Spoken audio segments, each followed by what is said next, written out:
명랑 시사 이승원입니다. 안녕하세요. 12월 29일 화요일입니다.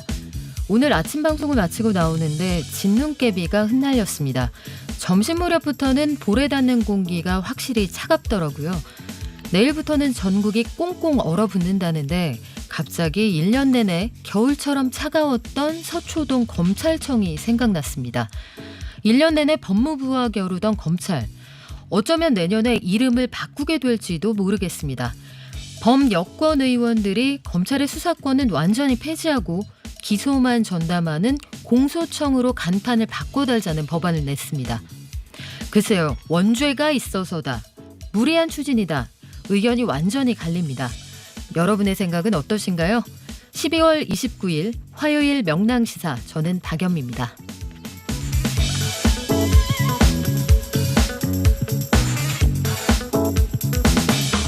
일부 출연자의 확진 판정으로 명랑시사 진행자와 스텝 전원이 코로나19 검사를 받았습니다.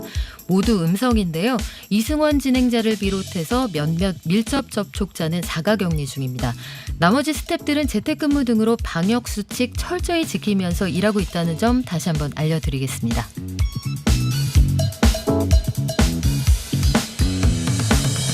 네, 오늘의 핫 이슈를 전격 분석하는 뉴스 로우킥 메인 이슈로 준비되어 있고요. 명랑 인터뷰에서는 최강욱 열린민주당 대표, 양규 성공회대 일본학과 교수와 만나봅니다. 명랑시사 지금 출발합니다.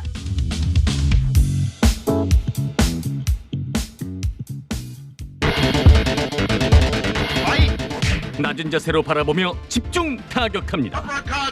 뉴스 로우킥.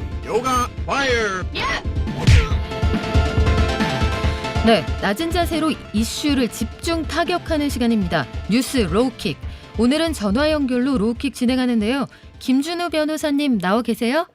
네, 안녕하세요. 김준우 변호사입니다. 목소리 미남. 그러게요. 같이 방송할 때는 이런 느낌 아니었잖아요. 아, 그럴 때는 이제 여기는 온전히 뭐랄까 목소리만 집중할 수 있어요. 네. 이게 예전에 폰팅을 좀 해보셨다는 어떤 증거로 제가 이해해도 되겠습니까? 아, 네. 그 유신 시대 때 태어난 분들은 다 해봤다는. 유신 시대요. 예, 네. 유신 방송인 박연미와 함께하고 있습니다. 이슈 첫 번째부터 한번 짚어볼 텐데요. 중대재해법 정부안 심사가 답보 상태에 빠졌다. 정의당은 이거 2번 죽이는 법이다, 이런 얘기를 하고 있다는데, 중대재해기업 처벌법에 대해서 여야가 공방을 이어가고 있잖아요. 그런데 오늘 법사위에서도 이런 분위기가 계속 연출이 된 모양이에요. 네, 그렇습니다. 일단 정부가 제출한 안, 정확히는 이제 안이라기보다는 정부 의견이 이제 전달이 되면서 같이 논의가 됐는데요. 네. 법제사법위원회 법안섭위에서 이제 오늘 논의가 될 때, 정부 안은 이제 단일한 안이 또 아니었고, 부처별로 좀 의견들이 좀 나뉘었나 봅니다. 이제 법무부라든가, 고용노동부라든가, 중기부라든가, 이렇게 해서 각각의 영역에 따라서 좀 이해관계가 걸쳐 있는 정부 부처들의 의견이 좀 이제 같이 나열된 것이고요. 현재 민주당 같은 경우도 이제 박범계 의원안이라든가 박주민 의원안이라든가 여러 안들이 좀 같이 경합돼 있지 않습니까? 그래서 아직도 좀 각 그 주요 그러니까 집권 여당과 정부의 안이 좀 단일하게 조정되지는 않은 상황이어서 논의의 진척이 좀 더 필요한 상황이라고 할 수 있습니다. 그렇군요. 그런데 정의당은 거세게 반발하는 분위기예요. 특히 고 김용균 씨 어머니 김미숙 씨가 오늘로 그 단식을 시작하신 지 19일이 됐잖아요. 네, 법사위 그렇습니다. 회의실 앞에서 백혜련 민주당 의원을 만나서 정부안 참고하지 말아라. 그러니까 용균이가 빠져있는 법이다, 이렇게 지적하신 부분이 좀 뼈아프게 다가왔는데, 정의당이 정부안에서 특히 문제가 많다, 이렇게 지적하는 부분이 어떤 겁니까? 이제 기존에 결국 문제가 된 게 이제 박주민 의원안 같은 경우에는 이제 50인 미만 사업장에 대해서 4년 정도 유예를 하자라는 거에 좀 문제가 됐었거든요. 이제 그 지점이 민주당과 지금 정의당이 가장 의견 대립이 좀 심했던 부분입니다. 그래서 정의당 입장에서는 중대재해 85%가 50인 미만 사업장에서 일어났다라는 주장이고요. 박주민 의원안은 이제 현실에서 좀 과도한 처벌 중심이 됐을 때 현장에서 무리가 갈 수 있다. 이런 의견이었어요. 문제는 정부 같은 경우는 지금 민주당 안에서도 없던 그 51인 이상, 99인 이하 같은 경우도 2년 정도 유예하자는 추가 연착 요구안을 내놓으면서 네. 이 법안 자체의 실효성이랄까 뭐 이게 좀 너무 멀리 있는 법안처럼 느껴지는 그런 것들이 좀 중요한 쟁점이 아닐까 싶습니다. 경제 상황도 좀 두루 고려가 된 것 같은데 참 어려운 문제네요. 실질적으로는 영세 사업장에서 대부분의 중대재해가 발생하는데 그들이 지금의 업황에서 이 법을 견뎌낼 수 있느냐 이런 반론이 또 있는 거잖아요.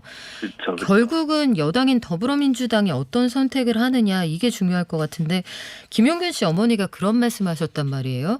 다른 법들은 단독 처리가 되는데 왜 이건 단독 처리 안 해주나요? 이렇게 끊임없이 호소를 하고 계신데 더불어민주당 입장이 궁금합니다. 더불어민주당 같은 경우는 그 최근에 사실은 세월호 그 특조위 관련해 사회적 참사 그 조사위원회 연장될 때도 박주민 의원이나 뭐 여러 의원들이 농성을 하지 않았습니까? 네. 사실 이제 상식적으로 보면 180석에 가까운 거대 정당이 원내의 다수당인데 왜 일부 의원들은 이제 농성을 할까? 이게 어떻게 보면 이제 180석 가까이 되다 보니까 가지는 좀 이념적 다양성 이런 것들이 이제 큰 당이 되면서 좀 균질하지 못하다 보니까 네. 내부의 당론 형성이 그렇게 만만치가 않은 것 같습니다. 갈래가 그런 좀 부분. 나뉜다.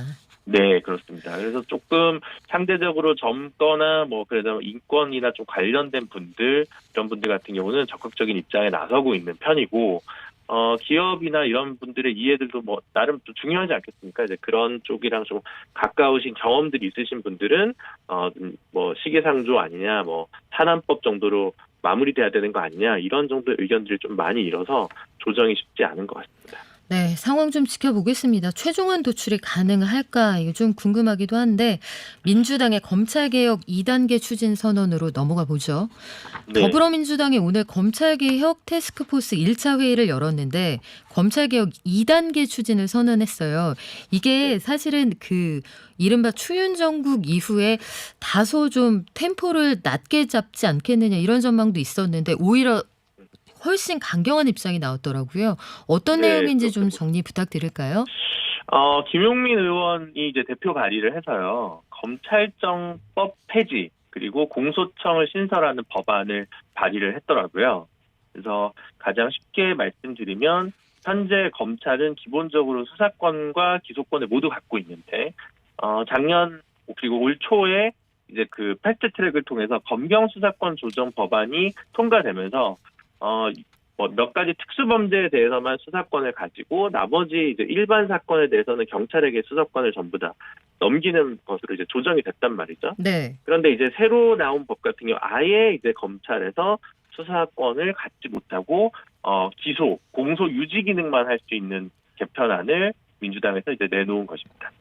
그래서 국민의힘에서 당장 나오는 얘기가 민주당이 추진하는 검찰의 수사 기소권 완전 분리라는 게 결국은 윤석열 검찰총장을 그 겨냥한 법 아니냐 이렇게 주장을 하거든요. 그러니까 윤 총장이 복귀 안 했으면 이 얘기가 안 나왔을 건데 윤 총장이 돌아왔으니 수사권을 아예 빼앗아가는 거다 이런 주장이 있는데 김준우 변호사님 네. 보시기에는 어떠세요? 저는 뭐 그렇게 보지는 않고요. 네. 물론 이제 고민을 여러 가지 하겠지만 적어도 이 법안이 가지고 있는 무게에 비추어 보면 이 법이 통과가 되더라도 통과됐을 때는 윤석열 총장은 임기가 끝났을 때 아니겠습니까? 그렇죠. 아마도. 그러니까 이제 그러니까 직접적으로 마주한다고 볼 수는 없고요. 오히려 그 일부 민주당 의원들이 뭐 윤석열 총장 탄핵론 이런 것들을 좀 꺼내놨잖아요. 그런데 거기에 대한 좀 반발들도 있었는데 좀 그거보다는 조금 더 뭐랄까 고차원적이랄까 뭐 그런 근본적인 문제 제기를 해온 법안이라고 생각을 하고요.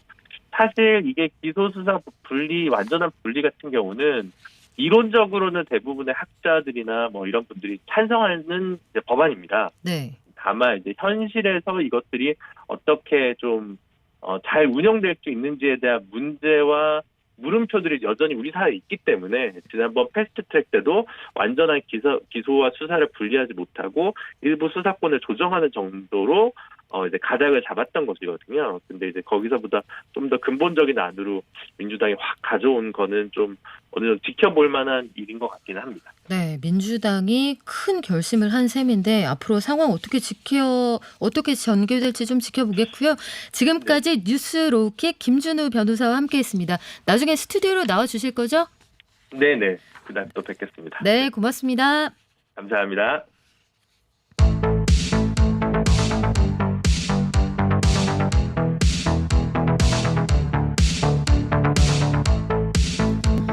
네, 검찰개혁에 대한 뉴스가 연일 쏟아지고 있습니다.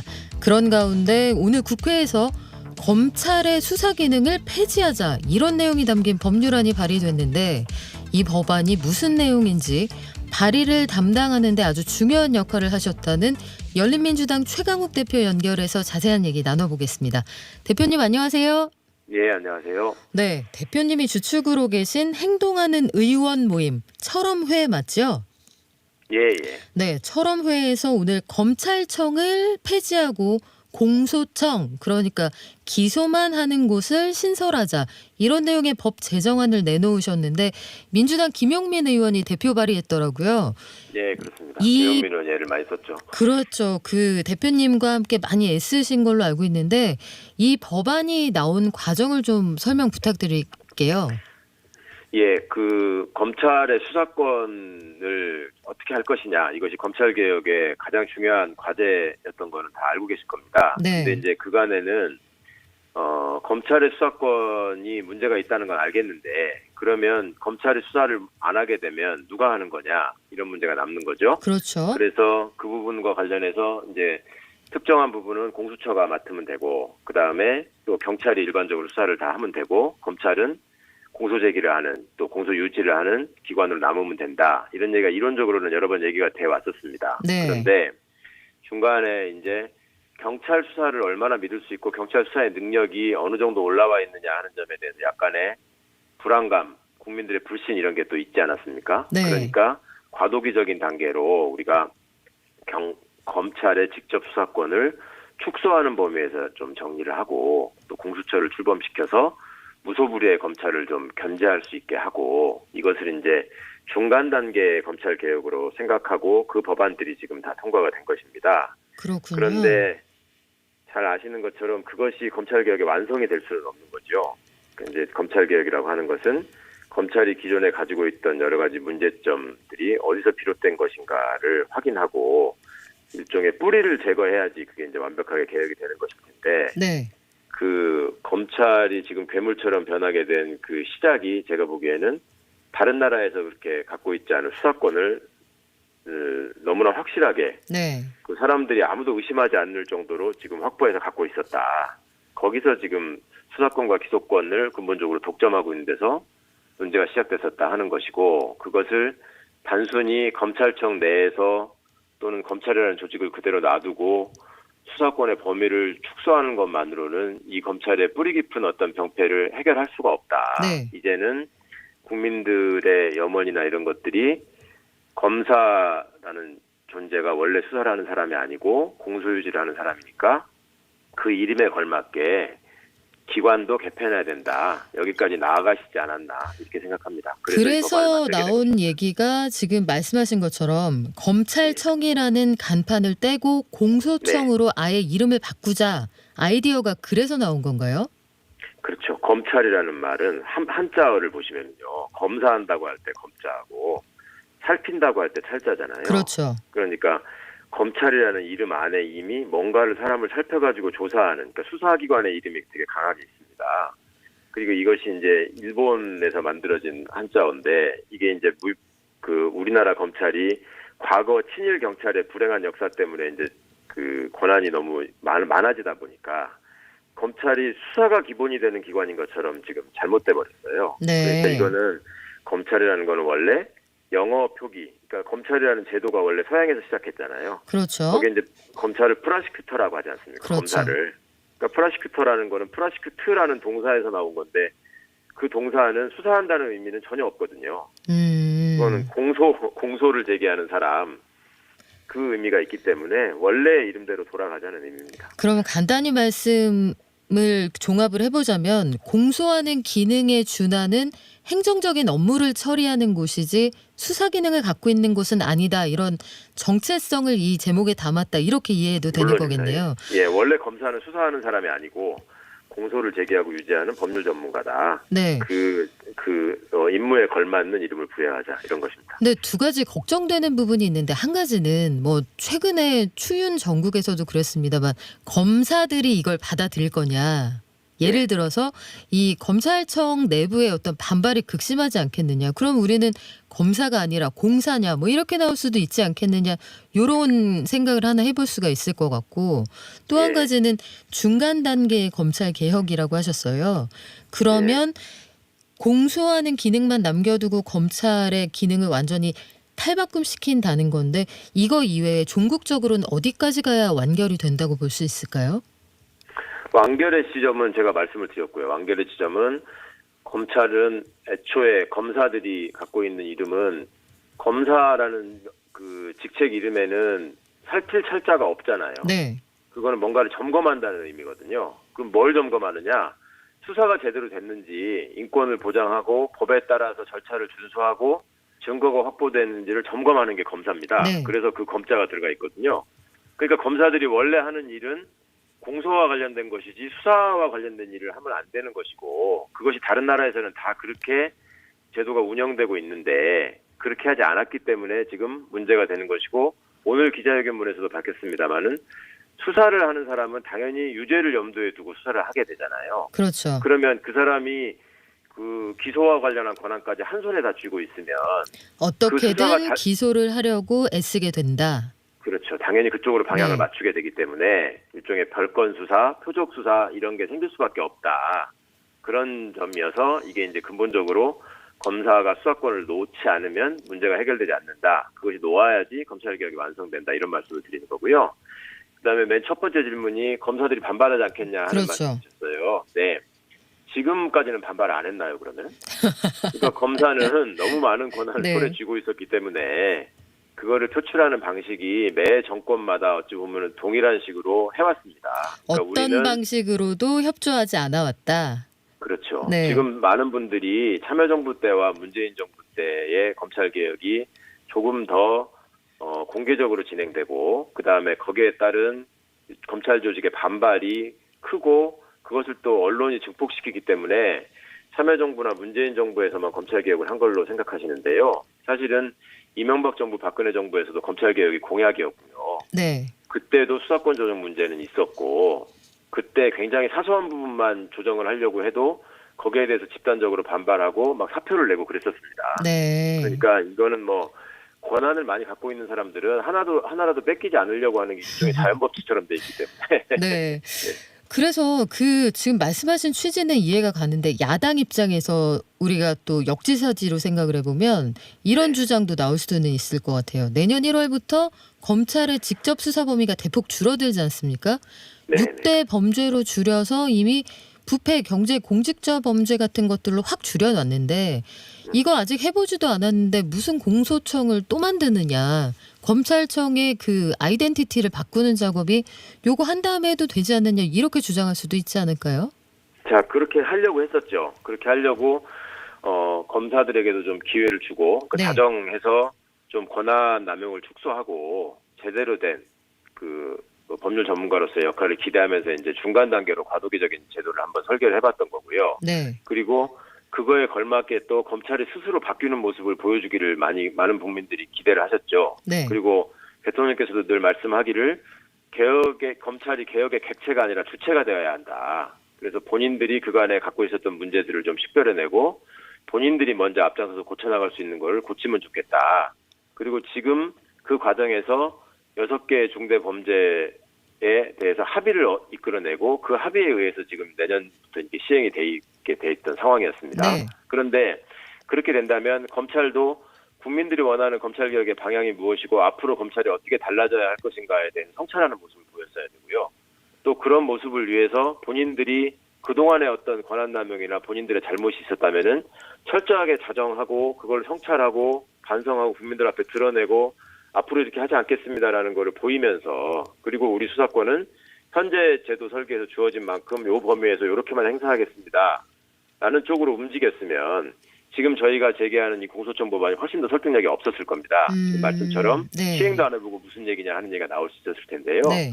지금 검찰이 보인 모습을 보시면 그간의 검찰이 보인 어떤 잘못을 넘어서서 지금 예를 들면 향응받은 검사들의 그 액수를 말입니다. 99만 원 100만 원. 세트 말씀하시는 거죠? 네네. 100만 원을 미만으로 줄여가지고 그렇게 세상에 비웃음을 사지 않았습니까? 근데 그런 거에 대해서 이론방구 반성하거나 사과하는 사람이 없죠. 네. 그리고 그걸 그렇게 하는 이유는 검사가 스스로 수사권을 다 가지고 기소권까지 합쳐서 갖고 있기 때문에 이거는 우리 잘못이지만 우리가 나름대로 결정하고 그렇게 하면 끝이다. 여기에 대해서 시비를 걸 수 있는 사람은 아무도 없다. 지금 이런 마인드 때문에 생긴 일이거든요. 그러면 결국은 그동안 검찰의 개혁을 막아온 가장 큰 걸림돌은 검찰 안에 자정을 거부하는 그 본능적인 노터치 본능이 있었다. 이렇게 이해해도 될까요? 그렇죠. 그것 때문에 국민들께서 지금 더 말하자면 분노하신 거 아니겠습니까?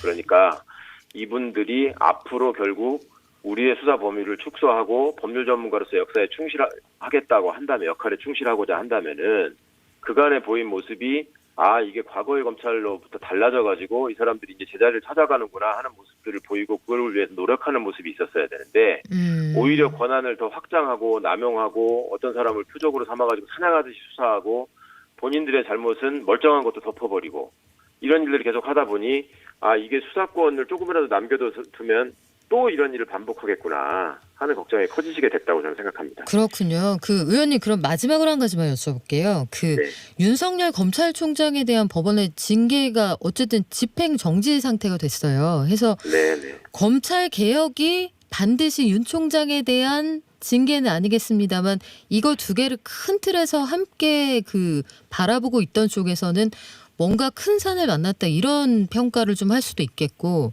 윤석열 총장에 대한 탄핵 이런 것들을 대표님께서는 굉장히 강력하게 주장을 하고 계시지만 여당 중진들 가운데에서는 의견이 좀 갈린단 말이죠. 예컨대 네. 또 유인태 전 의원 이런 분들은 그건 너무 나간 얘기다. 추 의원이 좀 자중해야 한다. 이런 얘기도 하셨고요. 이런 전반적인 흐름에 대해서 법력권이 하나로 된 목소리가 안 나오는 것 같기도 한데 앞으로 어떻게 흘러갈 거라고 보세요? 하나로 된 목소리가 지금부터 나가는 거는 좀 성급한 거 아닐까요? 그러니까 말씀처럼 징계 처분에 대한 집행정지라는 예상하지 못한 상황이 왔기 때문에요. 향후에 어떻게 대처할 것인가는 당연히 건전한 토론들이 이어진 다음에 이제 입장이 정리가 돼야 될 것이고요. 네.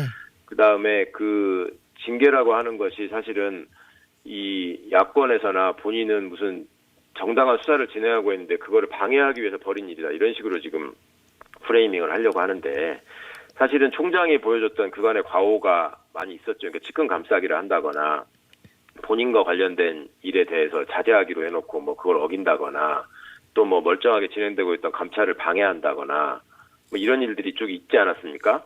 그러니까 그런 점들에 대해서 검찰이 민주적 통제를 받아본 경험이 없기 때문에 네. 추미애 장관께서 법에 정해진 대로 장관의 권한을 행사하셨을 뿐인데 그것이 지금 법원에 의해서 브레이크가 걸린 상황이고요. 그렇다면 자정 기능이 없습니다. 그다음에 감독기관으로서 행정부의 상급자인 장관이 권한을 발동하는 것도 지금 브레이크가 걸린 상황입니다. 그리고 거기에 사법부가 지금 일종의 가담을 한 셈이 된 거죠. 결정을 사법부에서 했으니까. 그러면 입법부로서는 입법부가 갖고 있는 권한을 행사할 것이냐 말 것이냐에 대해서 당연히 고민을 해야 되는 거고요. 네. 입법부가 이 상황에서 가지고 있는 권한이 당연히 탄핵이 포함되어 있죠. 제도 개선과 탄핵이 있지 않겠습니까? 네. 그러면 탄핵의 여건이 갖춰져 있느냐, 탄핵에 또 해당하는 사유는 명백한 것이냐 이런 것을 놓고서는 견해 차이가 약간 있을 수 있습니다. 그 부분에서 지금 토론이 이루어지고 있는 거라고 생각을 하고요. 그리고 탄핵이라고 하는 것은 지금까지 일어난 일만을 대상으로 해서 해야 되는 것도 아니고 또 앞으로 검찰이 새로운 모습으로 다시 태어나고 총장이 월권을 하지 않는 제대로 된 공직자의 모습을 갖추게 된다면 다행이고 그걸 바라는 바입니다만은 그렇지 않고 지금과 같은 모습을 계속 유지하고 정치적인 행보를 계속한다면 탄핵 사유는 더 늘어나게 될 것입니다. 네. 그러면 그런 상황에서도 과연 속수무책으로 그냥 이걸 지켜보고만 있어야 되는 것이냐. 그러면 우리의 민주주의나 우리의 제도는 어떻게 되는 것이냐. 이런 고민을 해야 되는 게 맞다고 생각합니다. 그러면 일종의 경고의 시그널도 담고 있는 그런 조치다 이렇게 이해하겠습니다. 오늘 말씀 고맙습니다. 지금까지 최강욱 대표와 함께했습니다. 예, 감사합니다.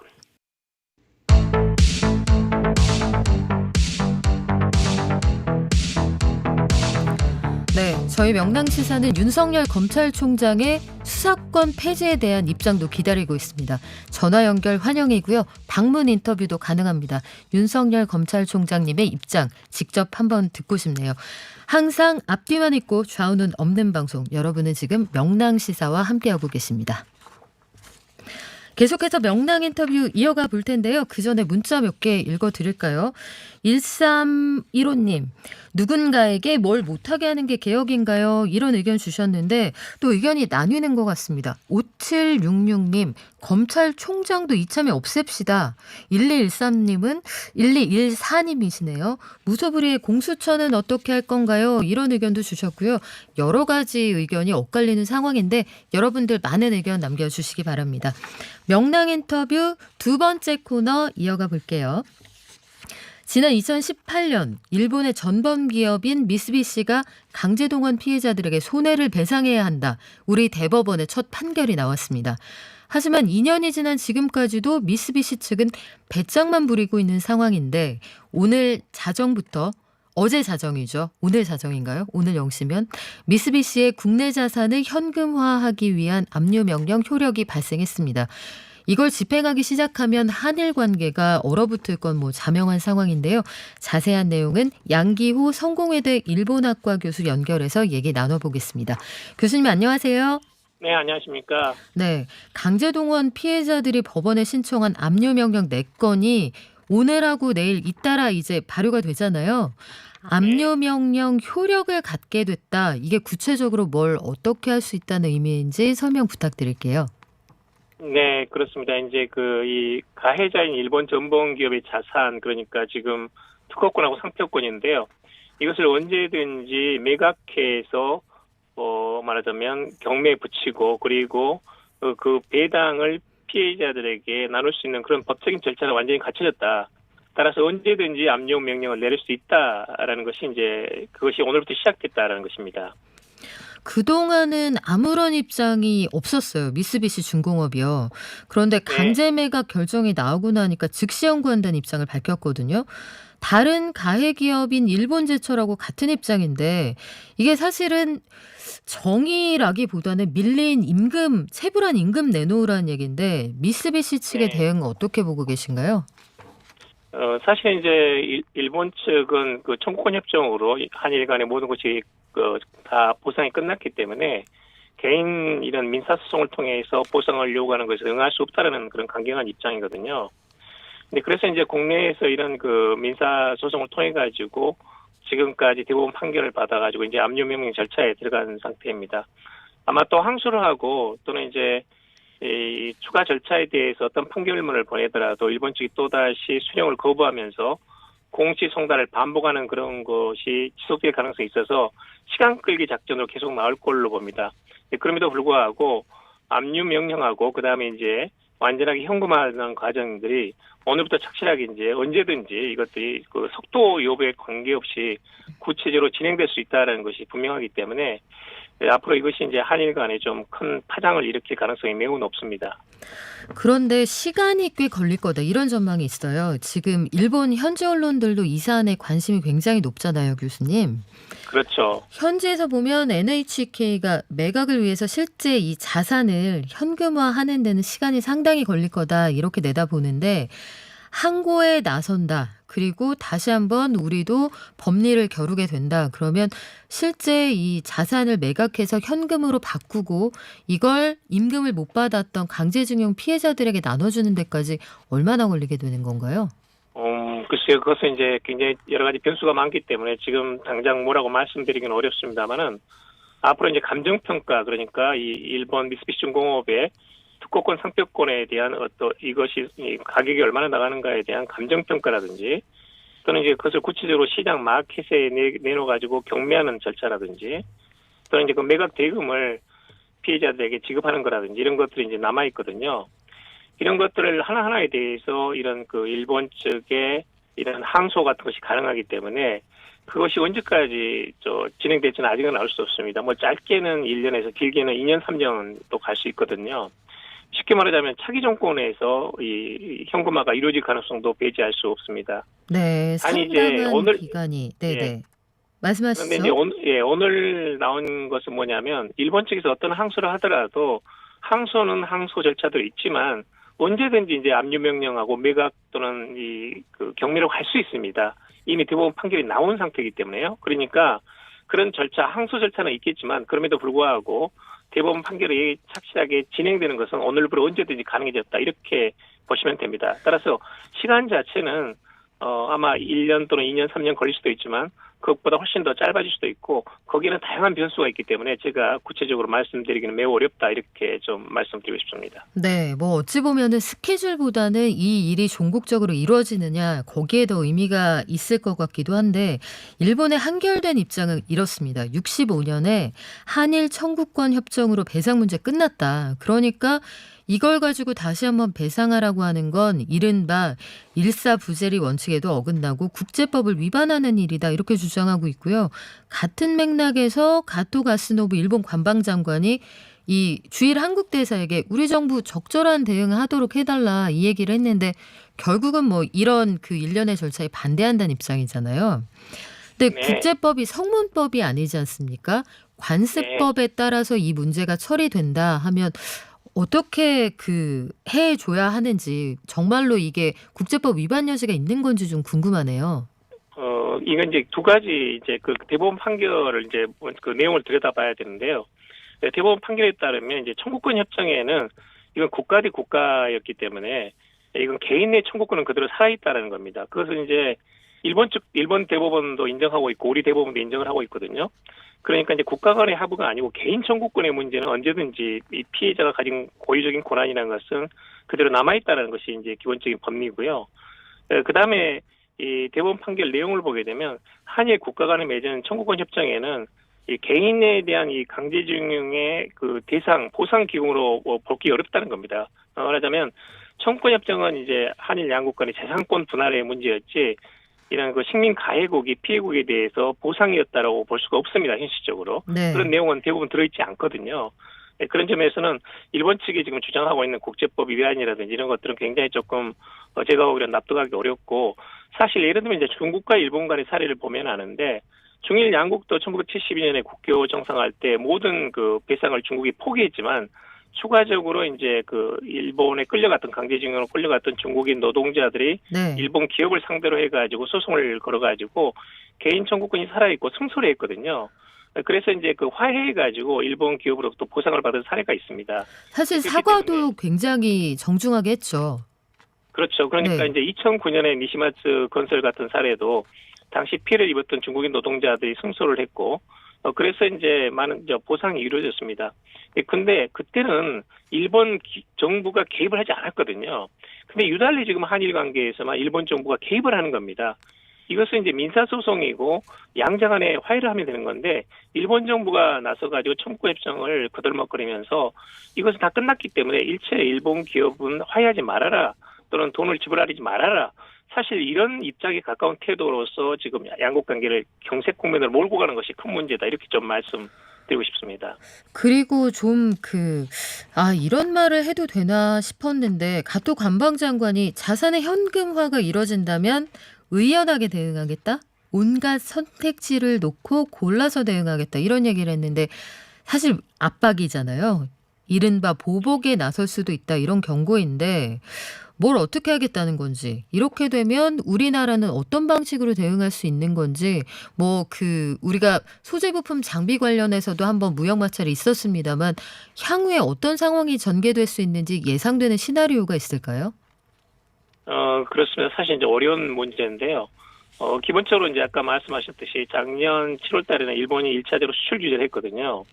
근데 추가적으로 이제 수출 규제를 할 가능성이 있습니다. 이제 소재 부품 장비에서는 적어도 우리가 일본에 대한 의존도가 높기 때문에 일본이 추가적인 수출 규제를 할 경우에는 상당히 우리도 압박을 받을 수밖에 없거든요. 근데 우리는 이제 여기에 대해서 지소미아 한일 군사정보 보호협정을 파기하겠다고 지금 이미 선언한 상태입니다. 네. 그런 점에서는 2차 충돌을 할 가능성도 있는데 그래서 사실 이제 한국 정부로서는 그동안 많이 노력을 해왔습니다. 그러니까 여러 가지 국정원장이 일본을 방문하거나 아니면 김진표 한일의원연맹 회장이 일본을 방문하거나 해서 많은 이 대화가 있었고요. 가능하면 내년에 도쿄올림픽이 정상적으로 치러지도록 예를 들면 압류 명령이 법원에서 구체적으로 나오더라도 이 문제를 일본 정부가 관리해달라. 그러면서 이 한일 양국 간의 지혜를 짜가지고 적어도 현금화까지는 2, 3년 또는 1, 2년 정도 시간이 있는 거니까 그 사이에 상호 신뢰를 통해 가지고 이 문제를 풀어나가자는 쪽에 제안을 했거든요. 그런 점에서는 어려운 환경인 건 분명하지만 사실 양국 정상 간의 어떤 그런 그 합의라든지 또는 긴밀한 대화 소통을 통해 가지고 문제를 풀 수 없는 건 아닙니다. 또 이제 이렇게 급박해 가지고 이 문제가 당장 오늘 내일 그 충돌하는 그런 사안도 아닙니다. 그런 점에서는 네. 좀 빈번한 좀 소통을 통해 가지고 양자 간에 좀 지혜를 짜는 것이 필요하다 그렇게 말씀드릴 수 있습니다. 그런데 오히려 우리 정부는 그동안 긴밀한 소통을 위해서 다방면으로 노력했다는 게 하나하나 후일담으로 드러나고 있는데 우리나라에서 연내에 열릴 예정이었던 한중일 정상회의 이게 뭐 코로나19 영향도 있겠습니다만 사실 감정적으로 강제징용 문제 관련해서 배상 문제 요게 정리가 안 되면 일본에서는 못 온다 이런 입장이었잖아요. 현지에 있는 주류 언론들도 이 사안은 별개로 봐서 가는 게 맞다 이렇게 비판을 했는데 이런 일본 정부의 입장이 내년에도 이어질까요? 그러니까 이제 일본 스가 정권의 생각은 이렇습니다. 이제 한중일 정상회담을 한국에서 했는데 돌아오고 나서 한두 달 뒤에 압류 명령이 구체적으로 이제 나와가지고 일본 기업에 대한 매각 처분이 진행될 경우에 국내 정치상 매우 어려운 그 위치에 코너에 몰리게 된다는 거죠. 그런 점에서 이제 일본 측의 명분인데 저는 이제 매각 명령이 내년에 뭐 금방 나오는 것이 아니기 때문에 또 그런 그 국내적인 사정이 있다 할지라도 한중일 정상 간에 만나가지고 이 문제를 좀 더 대화를 통해 가지고 어떤 그 지혜를 짜낼 수 있는 것을 해야 당연한 거 아니겠습니까? 그런 점에서는 저는 지금 내년 2월 달에 미일 간의 정상회담이 예정돼 있고 또 이제 조만간에 바이든 대통령과 문재인 대통령 간의 정상회담도 있을 예정입니다. 그런 점에서는 미국이 어느 정도 중지할 거라고 조금 보고 있고요. 네. 그런 점에서 한미일 간의 이 문제를 풀어낼 수 있는 어떤 지혜가 나오면 좋지 않나 하는 그런 생각이 듭니다.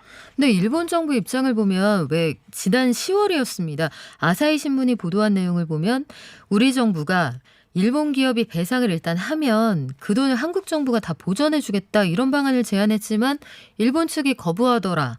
이런 내용을 보도하기도 했고요. 또 일각에서는 다른 아이디어를 내놓기도 해요. 한국 정부가 채권을 인수하거나 아니면은 한국 기업들이 대신 변제를 해주는 건 어떠냐 이런 안도 있는데 여기에 대해서는 어떻게 생각하세요? 이제 그것은 이 문제가 이제 한일 간의 커다란 쟁점이기 때문에 아무튼 파국은 피하자는 생각에서 나오고 있는 다양한 아이디어라고 저는 보고 있고요. 그렇지만 한국 정부의 입장은 일관되어 있습니다. 작년 8.15 경축사에서 문재인 대통령도 말씀하셨지만 한국 대법원은 이미 상권분립이고 이 민사소송에 한국 정부가 개입할 수 없기 때문에 일본 기업이 대법원 판결이 나온 부분에 대해서 피해자들에게 사죄 보상한다면 추가적인 부분에 대해서는 한국 정부가 얼마든지 열린 상태에서 일본과 협상할 수 있다는 입장이거든요. 네.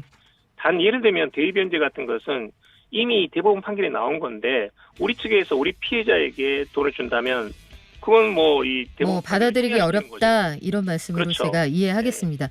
네, 교수님 오늘 말씀 감사드리고요. 지금까지 양기호 성공회대 교수였습니다. 3부에서는 박주민 더불어민주당 의원 만나보고요. 강한 토론 살살하는 살살합시다 준비되어 있습니다. 잠시 후 3부로 돌아올게요. 이승원입니다. 이승원입니다. 명랑시사 이승원입니다. 이승원입니다. 명랑 이승원입니다. 이승원입니다. 명랑시사 이승원입니다. 명랑시사 이승원입니다.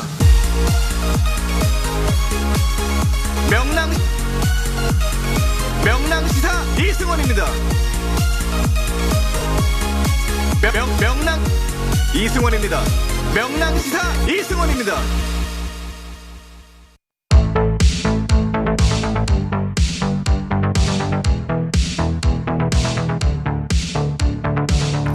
네, 명랑시사 3부 문을 열었습니다.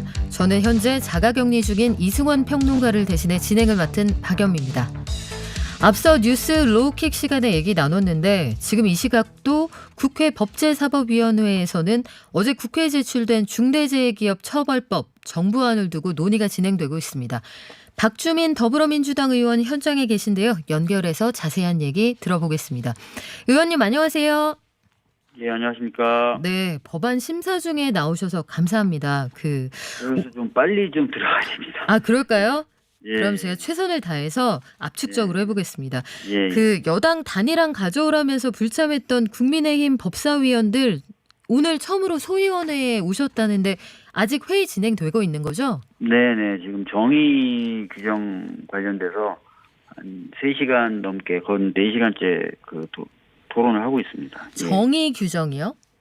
네네. 이게 재정법이다 보니까 적용 범위를 규정하는 정의 규정이 굉장히 중요하거든요. 그래서 관련된 내용들을 토론하고 있습니다. 그리고 지금 정부안이라는 표현을 쓰셨는데 네. 그 부분에 대해서 제가 다른 인터뷰에서도 좀 말씀을 드렸었는데 오늘 그러니까 어제 법무부가 법사위에 제출한 그 안은 정부안이 아니라요. 네. 지난번 소위 때 나왔던 의원들의 의견들하고 각 정부 부처가 자기가 관리하는 부분에 대해서 입장과 의견을 법사위에 전달한 내용들이 있어서 네. 그것들을 종합해서 문구를 한번 만들어 봐달라고 저희가 법무부에 요청을 했고 그래서 법무부가 정부 부처의 어떤 의견 조율 과정 없이 저희 만든 문구를 저희한테 제출한 것이다. 이렇게 생각해 주시는 게 보다 좀 정확하다라는 말씀을 좀 드리겠습니다. 아, 정부의 입장이 담겼다기보다는 여러 부처들의 의견하고 국회의 입장을 다 담아서 다른 의견들까지 다 포함된 일종의 그냥 편집전 종합본이다 이런 말씀이신 거죠? 네네. 실제로 오늘은 이제 법원행정처의 의견을 냈고요. 그래서 지금 논의는 오히려 법원행정처의 의견을 중심으로 진행되고 있는 그런 상황입니다.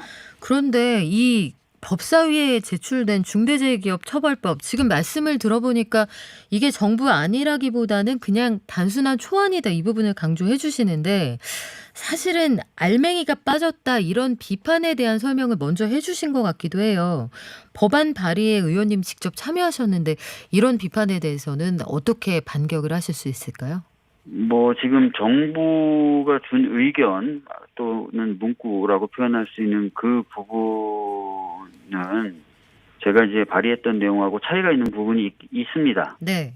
예를 들어서 인과관계 추정 관련된 조항이라든지 그다음에 공무원 처벌 관련돼서도 공무원이 이제 형법상 직무유기를 해야 될 경우에만 이제 처벌하도록 만들었다든지 또 오늘 언론에서 많이 보도한 것처럼 100인 미만 사업장의 경우에 2년 유예 규정을 새로 신설했다든지 하는 것들이 있긴 있습니다. 근데 아까 말씀드렸던 것처럼 이것은 정부의 안이 아니라 아까 말씀드렸던 대로 여러 부처의 의견을 조율해서 문구를 만들어 온 것이고 지금 오늘 심사되는 것은 의원들이 발의한 법안, 그다음에 방금 말씀드렸던 것처럼 정부의 의견, 그리고 법원행정처가 오늘 또 의견을 냈어요. 네. 이 세 가지를 이제 놓고 얘기를 하고 있고 오히려 오늘은 법원행정처의 의견을 좀 중심으로 논의되고 있다라는 말씀 좀 다시 좀 드리겠습니다. 그러면 사실은 이게 어렵게 만나신 거잖아요. 국민의힘 법사위원들도 안 오다가 처음 온 그런 회의인데 그 전에 이게 마치 카드놀이 할 때 우리가 카드를 이렇게 정리해서 그걸 나눠줄 때 더 빠르게 게임이 진행이 되잖아요. 그러면 애초에 요 안이 그냥 단순히 묶은 안이면 논의를 좀 하셔서 정리된 안 해가지고 소위에 올리셨으면 절차가 조금 더 원활히 진행되지 않았을까 이런 생각도 드는데 그런 과정은 없었던 건가요? 각 의원들이 발의한 안들이 있고요. 그 다음에 정부 부처, 그 다음에 노조들, 그 다음에 소상공인연합회, 경제인연합회 등등등에서 많은 의견들을 줬고 그 의견들 중에는 최근에 도착한 의견들도 있습니다. 네. 그러다 보니까 그 의견들을 종합해서 심사를 해보고 그다음에 심사를 해봤더니 뭔가 좀 가닥이 좀 잡혀서 그런 문구를 좀 한번 만들어 봐달라는 취지로 물론 논쟁되는 부분대로 남겨두고 네. 그런 부탁을 한 거고 그것이 이제 온 것도 어제 저녁에 이제 오게 된 겁니다. 그러니까 지금 말씀하신 대로 그런 작업들 더 빨리 해가지고 민주당이면 민주당 또는 정부가 단일안을 좀 만들었으면 논의가 더 빠른 것 아니냐라고 말씀하셨지만 과정상 그런 문제가 있었다는 말씀 좀 드리겠고요. 네. 두 번째로는 이제 국민의힘 쪽 의원님들이 너희들이 단일안을 만들어야 논의를 하지라고 자꾸 말씀하시는데 사실은 그 법안 심사라는 게 무조건 정부나 여당이 단일안을 만들어야만 심사를 할 수 있는 건 아니지 않습니까? 각 의원들이 자기가 책임지고 법안을 발의하는 거고, 네. 그 여러 법안들이 항상 상임위에서는 때로는 뭐 충돌되기도 하고, 때로는 뭐 화합되기도 하면서 하나의 안으로 만들어지는 건데, 지금까지 보면 이제 그런 과정이 이루어지지 못한 것이죠. 그래서 좀 안타까운 부분이 있는데, 그러다 보니까 좀 늦어지고 있다 이런 말씀을 드리겠습니다. 예. 근데 그 김용균 씨 어머님께서 지금 19일째 단식을 하고 계신데 현장에서 그런 말씀하셨단 말이에요. 다른 법안들은 여당 단독으로 신속 처리가 되는데 중대재해법은 왜 그게 안 되나요? 이렇게 물어보셨어요. 그걸 좀 네. 가슴 아프게 보신 분들이 많았을 텐데 여당에 대한 이 물음에는 어떻게 답하실 수 있을까요? 그럼. 사실 뭐 저도 좀 죄송스럽죠. 그래서 저도 자주 농성장 찾아뵙고 말씀도 드리고 그러는데, 사실 이 법안을 이제 발의하고 나서 저희 당 차원에서는 의총도 거쳤고, 네. 또 비공개 전문가 간담회도 거쳤고, 또 법안 심사도 지금 법사위 차원에서는 3번째 하고 있는 겁니다. 그런데 아마 이제 현장에 나와 계셨던 정의당 강은미 의원님도 느끼셨겠지만 굉장히 쟁점이 많아요. 이게 재정법이다 보니까.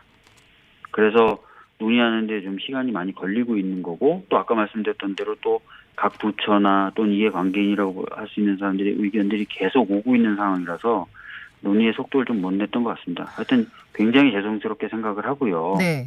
최대한 빨리 여러 의견들이 종합되면서도 좀 훌륭한 안을 만들 수 있기 위해서 노력을 많이 하겠습니다. 네, 결국은 그 내용이 사실은 결론적으로 가장 중요할 텐데 이 구체적인 부분에서 후퇴했다 이런 얘기가 자꾸 나오는 걸 보면 중대재해에 대한 기업 및 정부 책임자 처벌법에서 정부 책임자는 일단 빠졌습니다. 이 기초단체장이나 지역단체장 봐주는 것 아니냐 이런 얘기도 있는데 그건 아닌가요? 지금 뭐 어떤 안이 확정된 게 아닙니다. 아까도 말씀드렸던 것처럼. 아, 초안이다. 그리고 네. 예, 어떤 분이 이제 쓰신 글들 보니까 뭐 2인 이상이 사망할 경우에만 뭐 중대재해로 보기 때문에 김용균님 사건 같은 경우를 막지 못하게 됐다 이렇게 글을 쓰셨는데, 오늘 심의 결과는 사망자가 1명인 경우도 중대재해로 포함되게 돼 있습니다. 인명사고가 나면 무조건 중대재해로 본다. 예. 네. 그렇기 때문에 이제 그 비판이 이제 안 맞게 된 거죠. 이처럼 지금 뭔가 하나하나씩 좀 만들어 나가는 과정인데, 그리고 또 그 과정이 열려 있기 때문에 어떤 것이 이제 이미 만들어졌다는 전제로 이제 후퇴했다 또는 뭐가 다 빠졌다라고 말씀하시면 조금 빠른 평가하신 것 같습니다. 상황이 좀 굉장히 유동적이라는 말씀으로 들리는데요. 그 네. 기업들의 목소리가 지나치게 반영되는 것 같다. 이게 물론 뭐 경제 상황에 대한 그 뭐 반영도 있었겠습니다만 처벌 수위나 벌금, 손해배상에 이런 게 좀 줄었고 핵심 쟁점이었던 뭐 그 얘기하시면 빠르다는 게요. 지금 처벌 부분은 아직 검토도 안 하고 있습니다.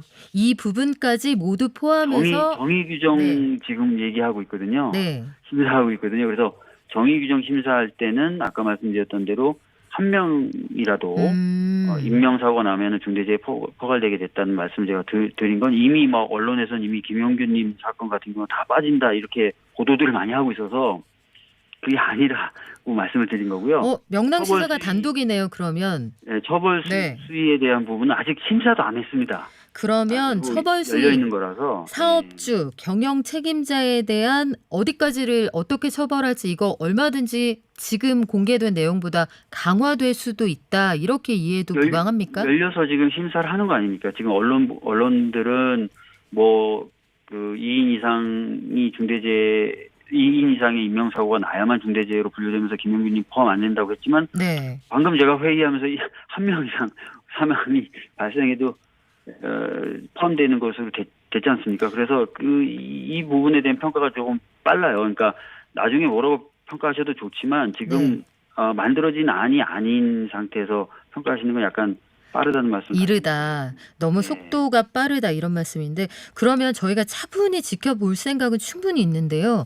정의당에서는 굉장히 불만이 많아 보여요. 이게 그러니까 정의당 입장에서는 어제 이제 법사위에 제출된 법무부의 문구 또는 법무부의 의견이 마치 이제 정부의 단일화인 것처럼 생각을 하시나 봐요. 그러다 보니까 이제 그거에 관련돼서 이제 평가와 비판을 하시는 것 같습니다. 근데 다시 한번 말씀드리지만 그 내용은 정부 단일화도 아니고 저희들이 참고할 뿐이고 실제로 오늘 논의는 그 안이 아닌 법원 행정처에서 갖고 온 의견을 좀 준거로 놓고 그렇게 의사 진행을 하고 있습니다. 네. 그렇군요. 그러면 정의당이 얘기하고 있는 5명이 발의했는데 박주민 의원 안만 가지고 정부안 만들었다. 우린 불만이다. 이거는 현재 상황에서는 사실이지만 진실은 아니다. 이렇게 이해하면 됩니까? 그러니까 정부 부처가 이제 네. 의견을 갖고 왔을 때는 제 안을 중심으로 의견을 준 건 맞습니다. 왜냐하면은 5명이 발의를 했는데 그 중에 3명이 저희 당이었습니다. 그리고 네. 저희 당의 3명은 다 제 안을 가지고 조금씩 변화를 준 거기 때문에 가장 많은 법안 발의의 자에 중심된 내용이 제 법안이 된 거예요. 그러다 보니까 실무적으로도 제 법안을 중심으로 검토했다는 거죠. 오늘 법무부 차관이 또 그렇게 설명을 했고요. 그러면서도 이제 그 자료만 놓고 하는 게 아니라 아까 말씀드렸던 대로 각 의원이 발의한 법안과 그것에 대한 법사위 전문위원이 검토한 자료까지 같이 놓고 검토를 하고 있습니다. 그래서 강은미 의원님 안이 배제됐다. 이거는 그 오늘 논의 과정에서도 사실 오전에는 주로 강은미 의원님 안과 제 안을 비교하면서 정의 규정에 어떤 것을 쓰느냐 검토를 했고 네. 결과적으로 강은미 의원님도 중대재해에 관련돼서 제 안이 됐든 본인의 안이 됐든 현장에서 잘 집행될 수 있는 거면 상관이 없다라고 말씀을 해주신 부분도 있습니다. 그래서 네. 그런 식으로 같이 이제 논의가 되고 있다는 말씀을 좀 드리겠습니다. 네. 강은미 의원님 아니라고 합니다. 하실 말씀 있으시면 저희 현장에 계셨어요, 계속. 그러시군요. 네, 박주민 의원님. 강은미 의원님이 직접 그 예. 얘기 하신 거예요. 그러니까 그래요? 이제 개념 규정 같은 경우도 네. 제 안이 됐든 저도 그런 입장이거든요. 강은미 의원님 안이 됐든 제 안이 됐든 가장 좋은 아니면 된다 이 입장입니다. 그래요. 어느 쪽이든 힘없는 노동자들을 위한 그런 법이면 좋겠습니다. 의원님 법안 심사 중에 긴 시간 정말 감사드리고요. 다음에 또 모시겠습니다. 고맙습니다. 네, 지금까지 네. 박주민 더불어민주당 의원이었습니다.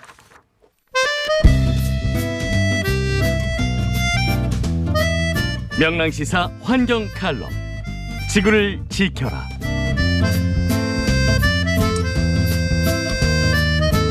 안녕하세요. 쓰레기센터 대표 이동학입니다. 지난 12월 24일 환경부에서 생활 폐기물 탈플라스틱 대책을 발표했습니다. 코로나19로 택배, 음식 배달 등 비대면 소비가 늘면서 일회용품 사용이 급증한 흐름을 반영한 것으로 보입니다. 목표는 2025년까지 현재 수준에서 20%를 감축하는 것을 목표로 하고 있는데요.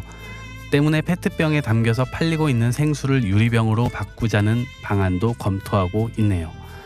유리병은 재사용하기에 수월하고 손상된다 해도 녹여서 재활용하는 것이 유리하기 때문인데요. 결국엔 사용되고 있는 플라스틱의 총량을 줄이는 것이 관건입니다. 저도 생각해 보았는데요. 도시 내에 물을 떠먹을 수 있는 음수대를 더 많이 늘렸으면 좋겠습니다. 텀블러나 이미 사용한 페트병만 가지고 다녀도 언제든지 물을 채울 곳이 있다면 일회용 병에 담긴 페트병을 또 사지 않아도 되니까요. 먹는 물에 대한 접근은 시민들이 누려야 할 기본 권리라고 생각합니다. 과연 생수 회사는 물을 만드는 회사인지 플라스틱 병을 만드는 회사인지 헷갈리기도 하고요. 물론 음수대에 대한 시민들의 신뢰를 확보할 방안이나 철저하게 관리되도록 하는 것이 중요하겠죠. 저도 가급적 직접 끓인 물을 식혀서 가지고 다니려고 노력하고 있습니다. 플라스틱을 줄이는 것, 실천이 가장 중요합니다. 내일 다시 찾아뵙겠습니다.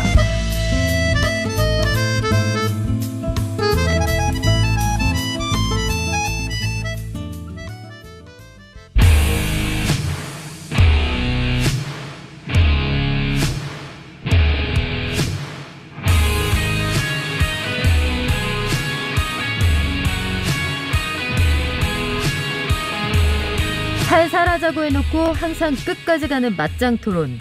말릴수록 더욱 강해진다.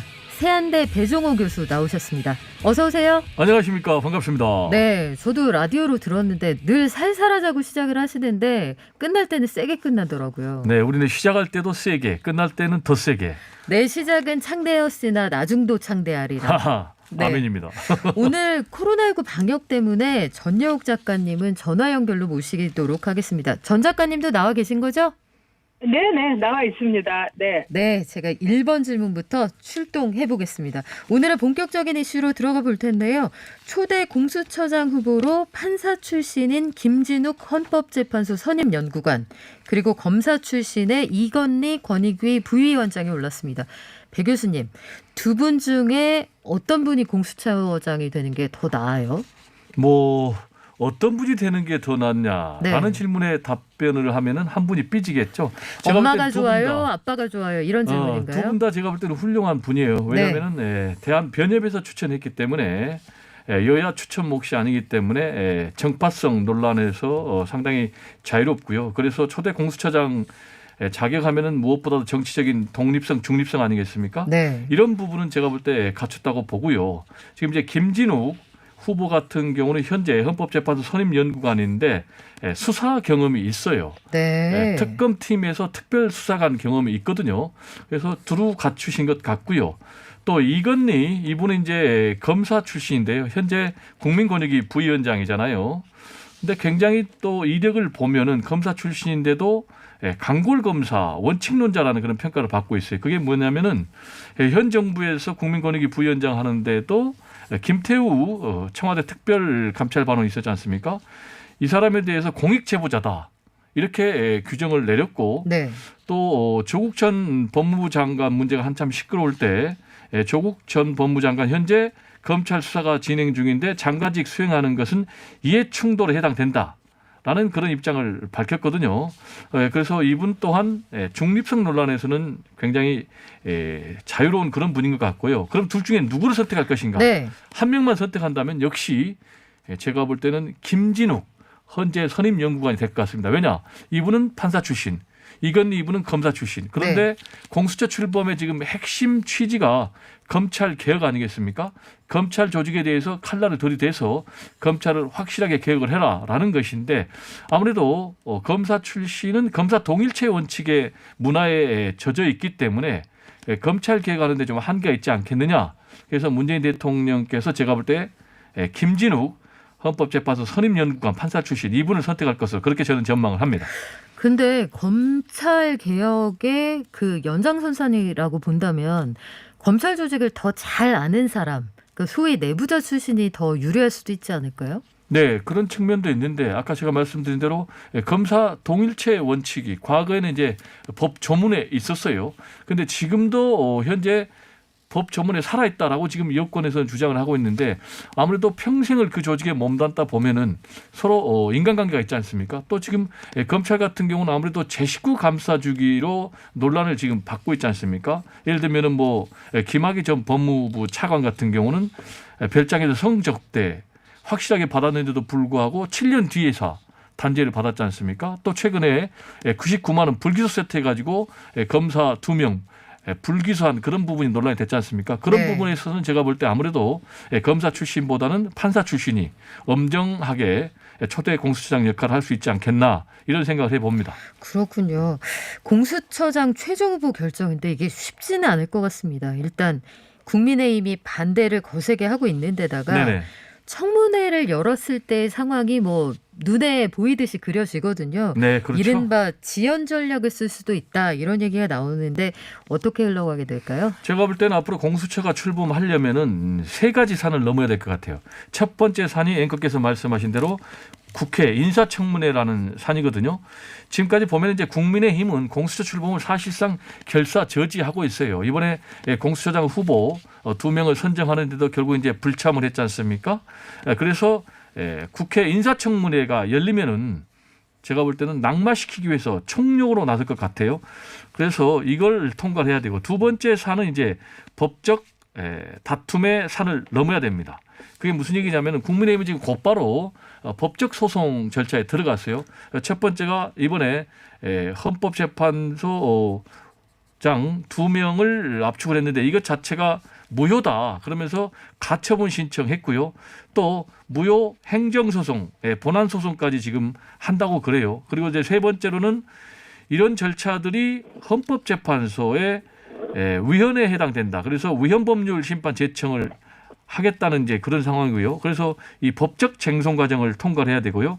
그리고 마지막으로 인사위원회를 구성을 해야만이 공수처를 출범시킬 수 있습니다. 그게 네. 무슨 얘기냐면 공수처 검사를 23명을 임명을 해야 되거든요. 그러려면 인사위원회에서 이걸 정하거든요. 그런데 인사위원회가 7명으로 되어 있는데 여기에 또 여야 2명씩, 그러니까 국민의힘 2명이 또 여기에 포함이 돼 있거든요. 그러면 국민의힘에서 지금까지 했던 그런 양태대로 똑같이 지연작전 하든지 또 결사 저지할 거거든요. 다만 공수처 인사위원회는 재적의 과반수 의결로 가능하니까 네. 국민의힘에서 반대를 해도 결국은 의결할 수 있으니까요. 종합적으로 이런 세 가지 산을 결국은 넘어서 내년 1월 중에는 출범할 것으로 그렇게 보이는데 하여튼 험난한 과정을 거쳐야 됩니다. 네, 뭐 숫자보다는 사실은 정치적인 균형 감각 뭐 이런 것들이 더 문제가 되지 않을까 싶기도 한데 네네. 여기서 살살합시다의 또 다른 주인공입니다. 의견 들어볼게요. 전 작가님. 네, 근데 저는 왜 네. 스튜디오에 오라고 하지 않고 전화 연결을 하시는지 이해가 안 되는데요. 그러니까요. 왜냐하면은 네. 확진자가 생겼다고 해가지고 제가 일요일 날 밤늦게 가가지고 검사 다 받고 그다음에 네거티브 음성 나왔는데 왜 배종호 교수하고 저하고 뭐가 차이가 있는데 한 사람은 스튜디오 나오고 저는 전화 연결하고 제 이렇게 하는 거죠? 생각에는 전 작가님을 좀 더 아껴드리는 게 아닐까요? 글쎄요. 지켜드리는 것 같은데요. 본인이 아니 저야 뭐 네거티브고 워낙에 건강한 사람인데 네. 이유가 뭐 명확하지가 않아요. 다음 그리고 주에는 이거는 아마 공정하지가 바꿔서 않은 거죠. 아, 저는 이 부분에 대해서 공정하지가 않은 우리 거죠. 전 의원님 의견에 100% 이상하지 공감하는 않아요? 게 100% 네. 공감하는 네. 게 나 혼자 하니까 외로워요. 얼굴 좀 보여주세요. 같이 해요. 다음 주에는 아마 배 교수님 네. 연결하시고요. 전 작가님 모시게 되는 그런 구조로 제가 알고 있습니다. 그래요. 그러면은 네. 우리 배종호 교수처럼 그렇게 시간도 넉넉하게 앞서서 말하게 해주고 제가 시간 지금 쟀거든요. 그럼요. 오케이. 다 그럼요. 녹음해 놓으세요. 제가 여기 타임워치 갖다 놓고 정확하게 균형을 맞춰서 요즘에 네, 제일 그렇게. 사람들이 싫어하는 게 네. 벨붕이거든요. 밸런스 붕괴. 제가 그거 하지 네. 않도록 노력하겠습니다. 네네. 아이 서로 노력해야죠. 네, 전 작가님. 그 공수처장 후보 낙점이 됐잖아요. 전 작가님 보시기에는 어떤 분이 더 적합해요? 글쎄 제가 뭐 적합하다 말다 할 것 없이 아까 배종호 교수가 얘기한 대로 기본적으로 두 분 다 이제 자격이 있는 분이고 각자의 분야에서 열심히 한 분이라고 생각이 듭니다. 그런데 기본적으로 지금 야당 쪽에서 나오는 얘기는 맨 처음에 전현정 씨가 상당히 강력한 후보로서 나왔는데 이분이 5표를 얻었다가 갑자기 한 표가 없어지고 그다음에 이건희 씨가 이제 치고 들어왔다. 부위원장이요. 권익위원회 이런 말이 있는데 제가 볼 때는 이런 과정이 매우 공정하고 좀 조심스럽고 또 일을 할 때는 완벽하지는 않더라도 과정의 공정성이라든가 독립성 이런 거를 공수처가 출범하고 후보 정하는 데서도 나와야 되는데 자꾸 이런 말썽이 나오지 않게 하는 게 오히려 이 어떻게 보면은 정부 쪽에서도 좋고요. 그다음에 공수처라는 게 지금 많은 분들이 헌법에 설치 근거가 없는 거다. 그렇다면은 이것이 권력을 보유하기 위한 떴다방이 될 수도 있는 거다. 떴다방이요. 삼권불. 네. 그렇죠. 지금 왜냐하면은 헌법에 설치 근거가 없기 때문에 언제든지 이건 없어질 수가 있는 거예요. 그리고 삼권 분립, 또 법치주의, 뭐 이런 측면에 있어서도 판사나 검사를 기소할 수 있다. 그렇다면 우리가 삼권 분립에서 사법부의 독립성, 중립성을 어떻게 이거를 담보할 수가 있겠느냐. 그다음에 이제 가장 중요하고 또 문제가 될 수 있는 건 뭐냐면 지금 대통령이 이제 공수처장을 이제 임명을 하지 않습니까? 그렇다면은 지금 수사권, 기소권 이런 거를 우리나라의 검찰이 전 세계에서 정말 드물게 다 갖고 있다. 네. 그러니까 검찰한테 수사권을 가져와서 검찰 개혁을 해야 되겠다. 이런 취지 아래 출발을 했는데 실제로 공수처는 수사권과 기소권을 다 갖고 있어요. 자, 이런 모순을 어떻게 얘기할 건가. 네. 그다음에 마지막으로요. 공수처가 한마디로 아주 옥상 옥이 되면서 무소불위에 이런 권력기관이 될 것을 많은 사람들이 우려하는데 그렇다면 공수처는 누구의 감시를 받는가? 공수처가 잘못했을 때는 누가 공수처에 대해서 그 잘못에 대해서 정정하고 또 응징할 수 있겠는가? 네. 답이 없는 거예요. 그러면 그 전 작가님 말씀을 한마디로 정리해 보면 공수처 네. 그거 필요 없다, 설치하지 말자 이런 의견으로 제가 이해해도 되겠습니까? 아니 뭐 지금 제가 그런다고 이 후보까지 나왔는데 어쩌겠습니까? 그런데 네. 매우 유감스럽고 또 그 과정에 있어서 저는 참 이상한 게 굉장한 지금 문재인 정부 또 민주당의 검찰 콤플렉스가 있는 것이 아닌가. 제가 만약에 이 정부에 있는 사람이라면 검찰을 확실하게 개혁을 하겠습니다. 네? 어떤 방식으로요? 공수처를 따로 말하자면은 지금 기소권과 이 수사권 문제라든가 이게 너무나 사실은 수사도 하고 기소도 하고 너무나 많은 것을 갖고 있으니까 이 부분에 대한 어떤 권력의 조정이라든가 또 공수처에서 독립성과 중립성을 담보한다 하지만 지금 검찰을 제대로 개혁을 하면은요 얼마든지 가능한 거예요. 그런 근데요, 점에서 전 작가님 많은 사람들이 네네. 공수처에 대해서 우려를 하지 않게 지금 글쎄 공수처가 저는요 네. 일단 인원도 굉장히 적고 그다음에 지금 공수처장이 어느 분이 될지 모르겠습니다만 이 김진욱 선임연구관이나 또는 이건희 부위원장이나 굉장히 난감하고 힘들 겁니다. 왜냐하면 쉽지 않겠죠. 네. 그리고 법적인 근거 이게 헌법에서 비껴난 기관이고 공수처법을 또 개정을 했지 않습니까? 근데 기억하시겠지만 예, 전 작가님 이 한마디로 근데 이거 네. 서로 이제 제가 앞서 말씀해주신 것 중에 만약에 내가 개혁을 한다면 내가 민주당이라면 검찰 네. 개혁을 만나서 이 지나치게 네. 많은 권력을 좀 내려놓도록 설득해서 개혁하겠다 하셨는데 그게 안 돼서 이 사달까지 난 거 해보지 아닌가요? 않고 공수처부터 만든 거죠. 아니 이제 그래서 제가 답변할 차례니까요. 네, 지금 교수님 말씀해 이제 전 주시죠. 의원님이 네, 세 네. 가지를 아닌가. 지적을 했어요. 네. 하나는 공수처 헌법에 설치 근거가 없다라고 주장을 하셨는데 이 부분에 대해서는 지금 국민의힘에서 헌법재판소의 위헌법률 심판 제청을 해놨기 때문에 이거는 헌재가 네, 판단하면 맞아요. 될 문제고요. 그리고 두 번째 수사권과 기소권이 분리되어 있지 않다라고 주장을 하는데 현재의 검찰 자체가 지금 수사권과 기소권을 다 갖고 있습니다. 지금 검경 수사권을 조정해가지고도 6대 중요 범죄에 대해서는 수사권을 여전히 갖고 있어요. 6대 주요 범죄가 뭡니까? 뭐 부패, 경제, 선거, 공직자, 뭐 또 그거는 방위산업 뭐 이거 다 다 아는 갖고 있는데 네, 배 교수님. 문제는 네네. 여기다 더하면은 한 40일까지 수사를 할 수 있어요. 근데 그런 상황에서 아니 지금 잠시만요. 어차피 지금 말씀해주신 거에서 지금 오늘 법률권이 주장하는 그 새로운 제정안 검찰청을 아예 없애고 공소청을 만들자 이 안이 오늘 발의가 됐는데 말씀하신 그 안에서 완전히 그 한 발 더 나아가서 6대 범죄도 말고 아예 수사권을 없애버리자 이런 주장이 나왔거든요. 그러면 아까 전 작가님이 말씀하신 것처럼 양수 겸장하는 기관은 공수처만 남게 되는 건데 만약에 법이 처리된다면 이런 부분에 대해서는 아니 어떻게 그렇지가 생각하세요? 않죠. 지금 상황에서는 제가 말씀드린 대로 검찰 권력을 견제하기 위해서 지금 공수처가 출범을 하는데 네. 지금 검찰 같은 경우는 수사권, 기소권을 다 갖고 있는 현실이에요. 그런 상황에서 공수처도 지금 수사권, 기소권을 갖고 있고 검찰 같은 경우는 검사가 2,300명입니다. 그런데 공수처 같은 경우는 공수처장 포함해가지고 검사가 25명밖에 안 돼요. 그러니까 비교가 안 되죠. 견제를 해야 되는데. 그리고 세 번째로 공수처를 그럼 누가 견제할 거냐. 검찰과 공수처가 상호 견제하는 거예요. 지금 그런데 검찰 같은 경우는 무소불위의 권력 아무도 통제할 수도 없고 견제할 수도 없어요. 감시할 수도 없어요. 그래서 공수처가 생기는데 그렇게 되면 상호 견제하면 되는 것이고 장기적으로 지금 전 의원님께서 말씀하신 그런 부분은 앞으로 개선해 나갈 여지가 충분히 있다라고 저는 생각을 하고요.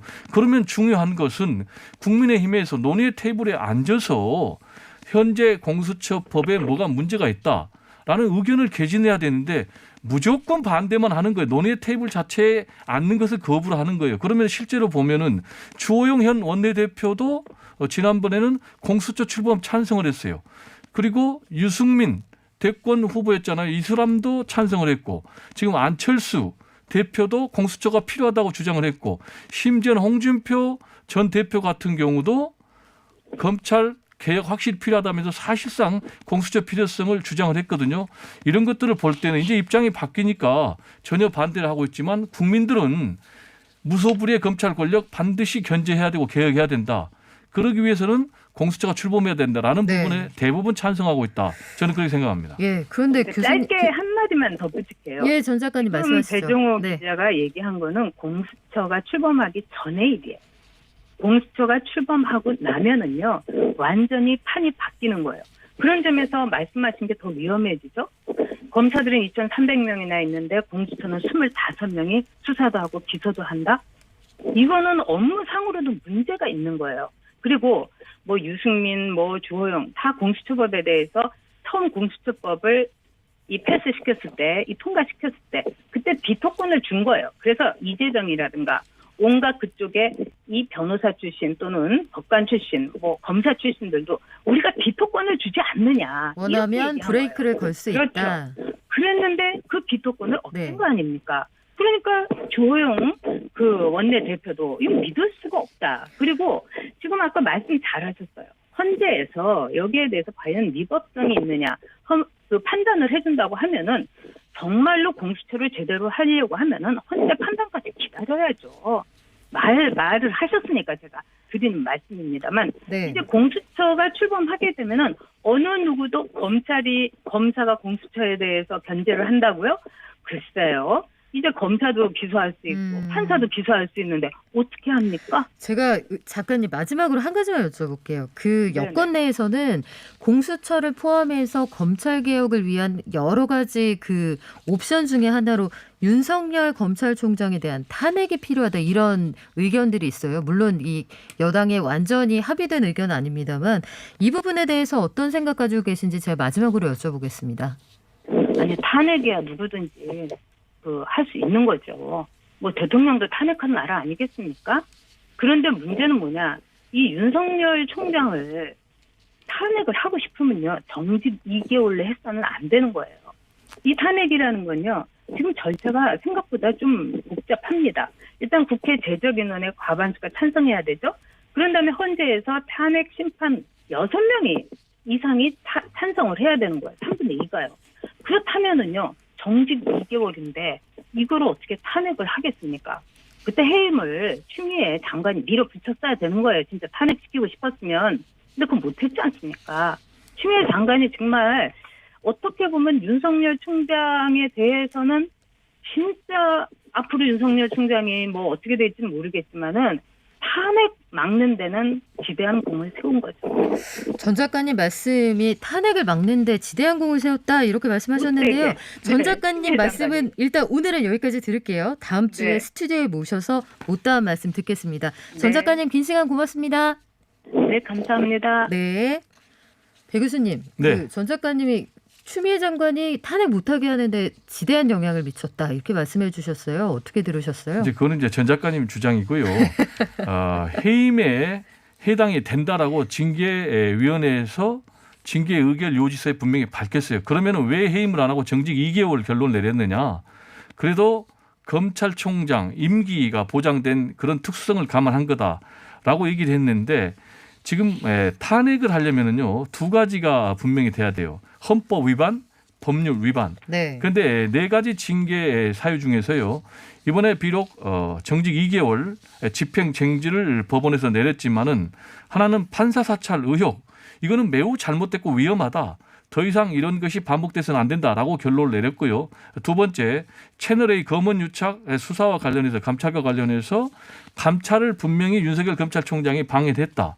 그러면 현직 검찰총장이 판사 사찰 의혹 리스트를 만들고 또 감찰을 방해해서 법원으로부터까지 지적을 받았다면 이거는 중대한 해임 또 탄핵 사유라고 저는 생각을 하거든요. 노무현 전 대통령 같은 경우에 국회에서 탄핵 소추안이 가결됐는데 그때 여당 편을 들어주는 그런 발언을 했다고 그래가지고 정치 중립 의무 위반 가지고 탄핵 소추안이 가결이 됐어요. 네. 근데 중요한 것은 탄핵 소추안이 법원에서 국회에서 가결될 수 있겠느냐라는 문제인데 지금 제적의 3분의 1이면은 발의를 할 수 있고 그리고 제적 과반이 찬성하면은 의결이 되는 거예요. 탄핵 소추안이. 그러면 교수님은 탄핵이 필요하다 이런 입장이신 거예요? 제가 탄핵이 필요하다는 건 아니고 네. 지금 탄핵을 주장하는 민주당의 강성 그분들의 입장을 제가 설명을 하는 거예요. 근데 그 민주당 안에서의 기류도 좀 하나로 정리가 안 되는 듯한 게 지도부는 또 조심해야 한다. 그거 좀 너무 나가는 얘기다. 중진들도 그런 입장인 것 같고 그 친노의 원로라고 하는 분들의 의견도 이 탄핵 주장은 좀 섣부르다 이런 의견이 우세한 것 같은데 그런 분위기는 어떻게 보고 계세요? 지금 이제 탄핵과 관련해서 강경론과 또 온건론이 지금 두 기류가 있는 건 사실이에요. 네. 강경론 아까 제가 조금 더 말씀드리면 어떻게 징계 의결위에서 징계를 해가지고 대통령 행정부의 수반이 제거하고 집행을 했는데 이걸 법원의 판사가 정지를 시키느냐 행정부를 그러면은 사법부가 통제할 수 있느냐라는 이제 그런 얘기인데 그렇다면은 우리는 입법부에서 입법부 권한을 또 행사를 하겠다. 이게 상권 분립이다. 그리고 지금 윤석열 검찰총장 같은 경우 정치 중립도 상당히 의심받고 있는 데다가 판사 사찰 의혹 네. 그리고 또 감찰 방해 이런 부분에 지적까지 받았는데 그럼에도 불구하고 아무런 문제 없이 그대로 놔두면은 계속해서 살아있는 권력에 대해서 선택적인 수사를 하게 될 경우에는 현재 정치 권력도 상당히 위험하고 네. 앞으로 검찰 개혁에도 위험하고 또 그리고 4월 보궐선거에도 굉장히 위험하기 때문에 탄핵을 해야 된다라는 그런 주장이고요. 네. 그러나 반면에 그럴 경우에는 역풍에 휘말릴 수가 있다. 따라서 지금은 사람에 대한 초점을 맞추지 말고 검찰 개혁, 제도적인 개혁에 맞추자라는 온건연이 이제 이낙연 대표 중심으로 있는데 지금 제가 볼 때는 점차적으로 온건론 쪽에 더 무게가 실리는 그런 방향으로 가고 있는 거 아닌가 이렇게 생각이 됩니다. 네, 전체적으로 뭐 어느 하나 쉬운 구석이 없는 것 같습니다. 다음 주에는 전 작가님 나오셔서 2차전 예상해 봅니다. 살살합시다. 지금까지 배종호 교수님 함께했습니다. 고맙습니다. 다음 주에 봬요. 네, 감사합니다. 열심히 투자한 김이 벌어라. 부자가 되고 싶은 모든 분들을 위한 코너입니다. 주식계의 요정, 연불리 맞습니까? 이베스트 투자증권의 염승환 차장님 오늘도 나오셨습니다. 안녕하세요. 네, 안녕하세요. 네, 오늘 날씨 안 좋았는데 차장님 여의도는 괜찮습니까 지금? 여의도도 지금은 잘 모르겠는데 아까 잠깐 낮에 눈이 많이 오더라고요. 그렇죠. 네. 낮에 차가 꽤 막혔습니다. 네. 그동안 경기부양책 뭐 꾸준히 얘기 나왔었는데요. 내년도 예산안하고 미국 상황 이런 것들 오늘 얘기 좀 해볼게요. 예. 트럼프 미국 네. 대통령이요. 네. 사실 그동안 사인 안 해줬잖아요. 네. 계속 사인 안 하면서 목리를 부린다. 경기부양책이건 내년도 예산안이건 제대로 안 돌아가게 할 거야. 이런 분위기였는데 지난 새벽에 서명을 했다는 소식이 들려왔어요. 뉴욕 증시도 사상 최고치였는데 오늘 우리 증시는 어땠나요? 우리 증시에도 되게 좋은 영향을 끼쳤고 이제 말씀하신 대로 트럼프 대통령이 약간 목리를 부렸는데 네. 그게 사실 내용적으로 보면은 뭐 일방적으로 거부하겠다는 의사보다도 그 이제 전 국민 현금 보너스를 $600를 이제 지급하는 게 골자인데 이 법안의 요지인데 트럼프 대통령은 그걸 $2,000로 올려야 된다. 오. 이렇게 이제 얘기를 했죠. 오히려 뭐 사실은 이제 증액이 얹어주자. 되는 거니까. 네. 예. 근데 그거를 공화당은 좀 약간 좀 꺼려하는 그런 분위기인데 민주당은 이제 두 손 들고 환영을 한 거죠. 뭐 왜냐하면 증액할수록 민주당 입장에서 나쁜 게 아니거든요. 반대할 이유가 없네요. 예, 반대할 이유가 전혀 없고 실제로 오늘 그 새벽에 있었던 그러니까 우리 한국 시간으로 오늘 오전이었던 것 같은데 그때 미국 하원에서는 통과가 됐습니다. $2,000 지급하는 안이 네. 통과가 됐기 때문에 상원만 통과되면 $600가 아니라 이 트럼프 대통령의 요구대로 그 $2,000로 지급될 가능성이 지금 높아진 상태거든요. 그래서 사실은 트럼프 대통령의 이 목리가 뭐 주식시장에 그렇게 큰 악재로 작용하진 않았다. 근데 어쨌든 통과가 또 돼버렸기 때문에 증시에는 어쨌든 오늘 호재로 좀 작용을 해버렸고 그 영향이 오늘 국내 증시까지도 좀 긍정적인 분위기로 좀 전환이 되면서 오늘 코스피가 뭐 사상 최고치를 또 경신했고 코스닥마저도 좀 강세를 보이는 그런 흐름들이 좀 나왔던 것 같습니다. 그러네요. 그러면 3배 이상 늘어난 거니까 미국에서 단순히 곱하기를 해도 미국 개개인에게 돌아가는 돈이 곱하기 3 이상 된다는 건데 네. 이렇게 당분간 유동성이 많이 풀릴 거다. 이런 기대감 속에서 내일은 어디를 좀 눈여겨보면 좋을까요? 네, 사실 이제 오늘 증시를 뭐 조금만 더 말씀을 해드리면 네. 사실 유동성 얘기하셨지만, 그러니까 오늘도 깜짝 놀란 게요. 어제 개인 투자들이 많이 팔았는데 단 하루 만에 오늘 2.4조 원을 샀거든요. 그러니까 2조 4천억을 그냥 하루에 그냥 주식을 다 순매수를 해버렸는데 개인들의 지금 유동성이 한국은 정말 어마어마한 지금 상황입니다. 우리가 상상할 수 없을 정도의 지금 매수가 좀 들어오고 있는데 사실 이제 어제까지 주식을 팔아놓으면 이제 10억 이상 주식을 갖고 있는 분들은 한 종목에 대주주 요건에 해당돼서 내년에 네. 양도차익과세를 내야 되잖아요. 그래서 사실 어제 바이오 기업들이 그런 종목들이 좀 많아가지고 개인 투자들이 많이 팔았는데 이제 오늘은 상관이 없거든요. 오늘부터는 뭐 사거나 팔거나 아무 상관이 없다 보니까 어제 팔고 바로 오늘 사셨군요. 예, 그런 것 같아요. 그러니까 오늘 뭐 특정 기업들, 대표적인 기업들 몇 개 보면 어제 대량 매도했던 그 개인 투자자 분들의 그 어떤 순매수 현황이 순매도가 오늘은 순매수로 잡히는 현상들이 많이 발견됐습니다. 그래서 결국 이제 양도차익과세를 회피하기 위한 좀 물량이 어제 좀 많이 나왔고 오늘은 그 리스크가 해소되면서 특히 코스닥이 그런 영향을 많이 받았는데 오늘 코스닥이 좀 급등을 한 좀 배경이 아니었나 이렇게 좀 보여집니다. 그리고 어차피 연말 연초에 항상 전통적으로 코스닥이 항상 강했어요. 이게 항상 이런 흐름들은 매년 반복이 됐는데 올해도 그 분위기가 이어질 것 같습니다. 그래서 내일도 코스닥이 좀 중소형주 중심으로 해서 좀 강세가 좀 이어지지 않을까 이렇게 보여지고 지금 코스닥이 뭐 950포인트를 넘었는데 이제 2002년 이후로 최고치인데 2000년 9월에 기록한 지수가 1000포인트가 있거든요. 네. 그래서 아마 1000포인트를 향해서 조금 더 질주할 것 같고 그리고 내일 좀 눈여겨볼 만한 좀 업종은 좀 바이오나 이런 헬스케어가 강하면 그에 또 뒤따르는 업종 중에 하나가 의료기기 업종이거든요. 그래서 조금 소외받고 있는 의료기기 업종도 한번 잘 체크해 보시고 그리고 내년에 가장 좋아질 섹터로 좀 꼽고 있는 것 중에 대부분 이제 공통적인 의견이 반도체입니다. 그래서 삼성전자도 물론 좋지만 반도체에 들어가는 뭐 장비나 부품 소재 만드는 그런 코스닥 기업들에 대해서도 한번 눈여겨보시면 좋을 것 같습니다. 네, 오늘 돈과 함께 여기까지입니다. 이베스트 투자증권의 염승원 차장님 고맙습니다. 내일 또 만나요. 네, 감사합니다.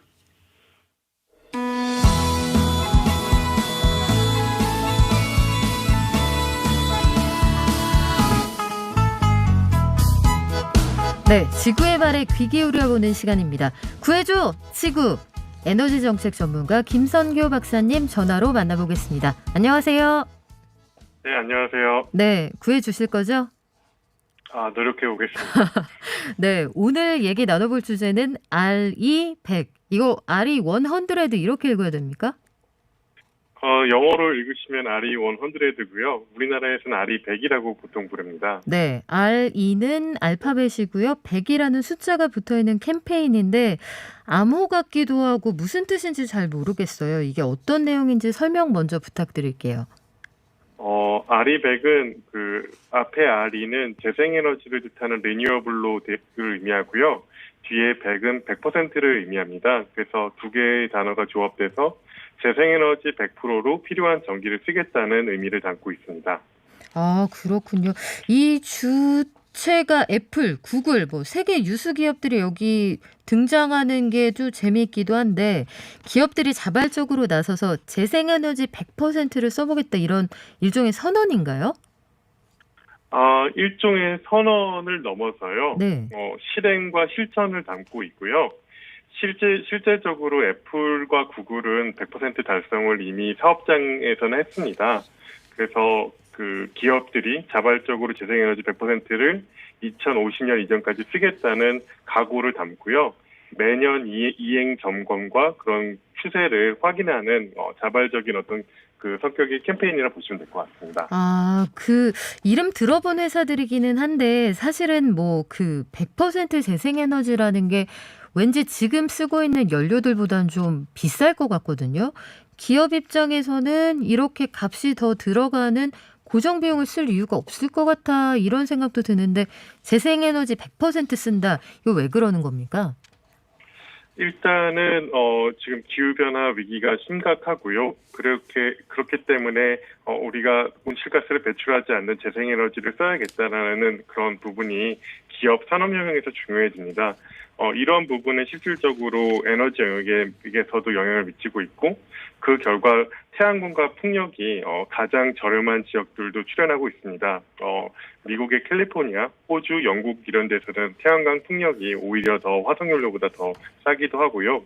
그렇게 하다 보니 어떻게 보면 미래를 생각하면 지금 선행적으로 시스템을 바꿔 나가는 게 기업에게도 이득이 된다라는 예상이 담겨 있다고 보시면 될 것 같습니다. 네, 일종의 에너지 소비계 트렌드 세터가 되겠다. 그리고 돈도 벌고 친환경 기업으로서의 이미지도 좀 구축하겠다 이런 생각이 드는데 아리100이라는 요 캠페인에 참여하는 게 무슨 센츄리 클럽처럼 참여할 수 있는 조건이 있습니까?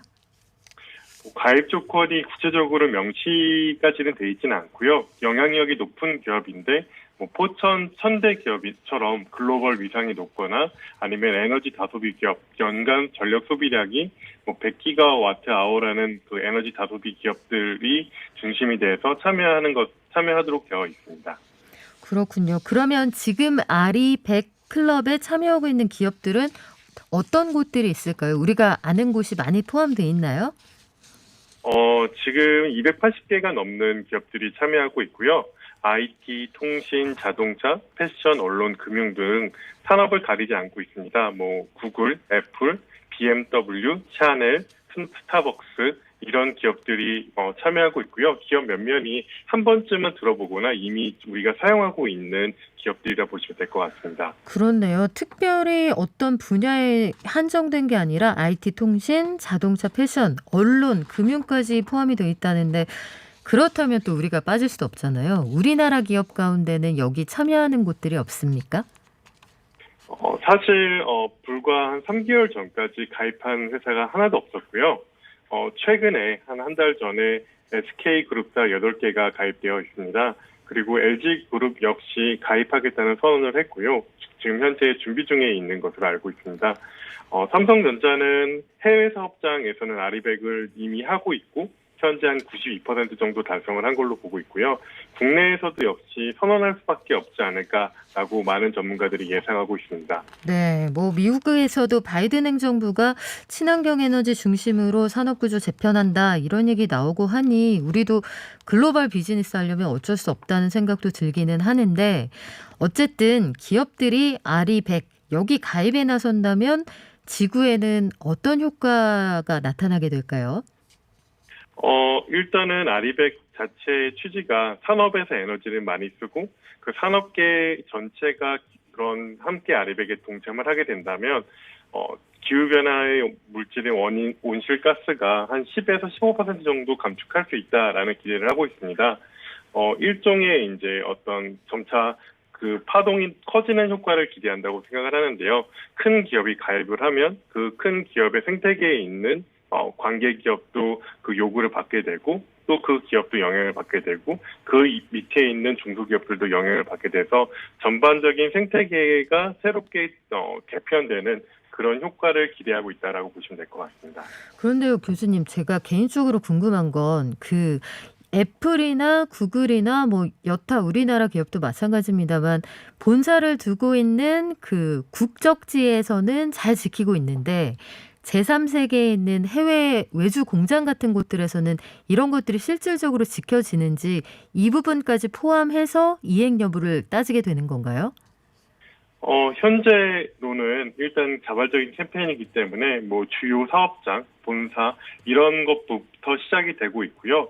다만 애플이나 구글 같은 경우에는 2030년, 2035년까지는 그런 전체 그런 가치사슬, 공급망에 있는 모든 부분에 걸쳐서 그런 부분을 실천하겠다라고 말을 하고 있고요.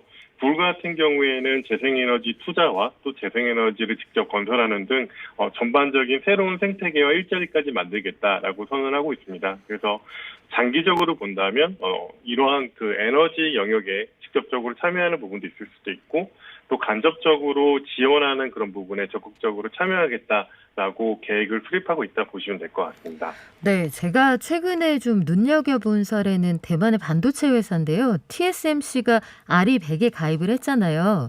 그런데 이 이유를 들어보니까 사실 내가 되게 가입하고 싶어서라기보다는 고객사랑 주주들이 이렇게 해야 나한테 계속 반도체 사간다고 하더라.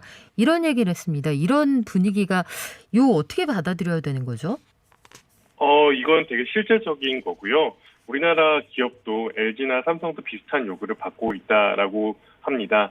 실질적으로 아리백 그 이니셔티브, 그 캠페인을 이끌고 있는 측에서는 삼성전자 역시 TSMC처럼 가입할 수밖에 없을 것이다라고 예상을 하고 있습니다. 어떻게 보면은 이런 전반적인 권유가 아니라 어떻게 보면은 가입해야 하는 실질적인 압박을 받고 있다라고 생각하시면 될 것 같습니다. 아, 그러면 한때 우리가 공정무역 기조로 공정무역을 통해서 거래된 커피나 초콜릿만 사겠다 이런 것들이 가치 소비로 연결됐던 것처럼 외부에서 우리는 환경을 해치지 않는 방식으로 생산된 물건을 소비하겠다 이런 것들이 하나의 너치 효과 같은 게 될 수 있는 건가요? 네, 실제로 그거를 기대하고 있고요. 일단은 먼저 선행적으로 이행한 기업들이 영향력이 워낙 크다 보니 그 공급망 안에 있는 관계사들 역시 이를 따를 수밖에 없는 그런 요구를 충족하지 않으면 말 그대로 수출을 하거나 납품을 할 수 없는 이러한 상황으로 점차 강화되고 있는 추세에 있다라고 볼 수 있을 것 같습니다. 그렇군요. 하나의 아주 상징적인 기업이 이 캠페인에 참여했을 때 관련된 회사들 그리고 부품업체들 내지는 관계사들까지 다 참여하는 도미노 효과도 기대할 수가 있겠네요. 네, 정확합니다. 실질적으로 그런 것들을 예상을 하고 만들고 있고요. 그리고 아리백의 취지에 맞게 점점 더 참여하는 기업의 수나 그런 다양성 측면에서도 긍정적으로 결과를 보여주고 있다라고 말하고 있습니다. 그러면 실질적으로 이 캠페인을 통해서 지구가 덜 아프게 하려면 더 많이, 더 빨리 큰 기업들이 좀 참여해주는 게 아주 시급할 것 같은데 우리나라 기업들 사이에서는 나는 아리백 클럽 멤버예요. 이거 자랑하는 회사 제가 많이 못 봤거든요.